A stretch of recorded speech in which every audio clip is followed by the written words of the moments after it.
This video tutorial explains how to define the weekly time frame. To define a timetable, we use one or more sets of sections or intervals with their corresponding start and finish times.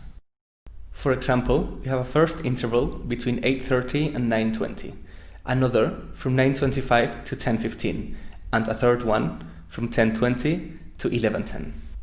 The Verify the Frame button checks that there are no errors in the definition of the timetable, in which case it represents a timetable graphically. Now we have only 3 sections. We can easily add more intervals, let's say 8. To modify the timetable, we change the start time, for example to 8:20, and we establish a length of 55 minutes. Using the button on the right, this length will be transmitted to all intervals. Similarly, for the time between sections, we will set it as 0, introducing this value between all the sections. If there is a noon pause, you must indicate where it is and its length. In this case, after the 6th interval, with a duration of 60 minutes, we use the button on the right to set this length in the timetable. The same for breaks. We are going to add a break after the 2nd period with a length of 20 minutes, and another after the 4th period with the same length. Each button updates only the corresponding break. In any case, the start and finish times of each interval can always be modified directly. For example, the last interval could be slightly shortened to finish 5 minutes earlier.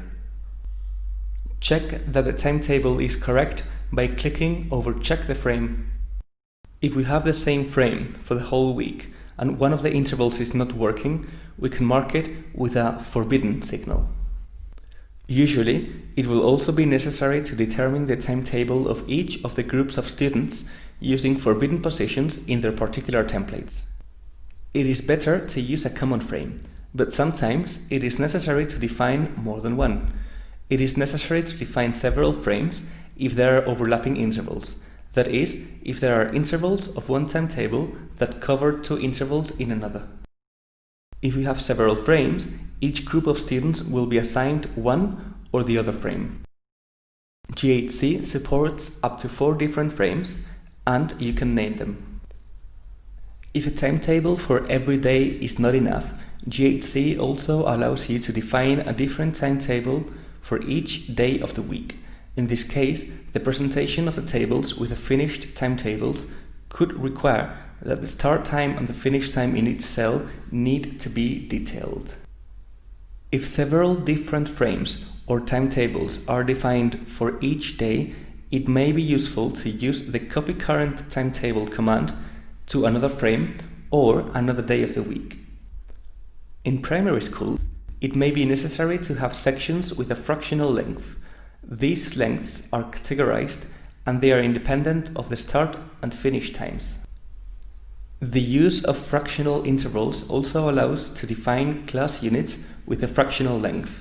The class units may have, in addition to an integer, durations of 1/2, 3/4, and an interval and a half. Class units with a specific length will fit in intervals of the same length or in consecutive intervals that complete it. For example, a complete class unit can be fitted in 2 consecutive intervals of half the length. Also, in the first configuration window of the planner, the total number of classrooms that the educational institution has is requested. You can use the tutorial How to Configure the Classrooms to obtain more information about this data. Thank you for your attention.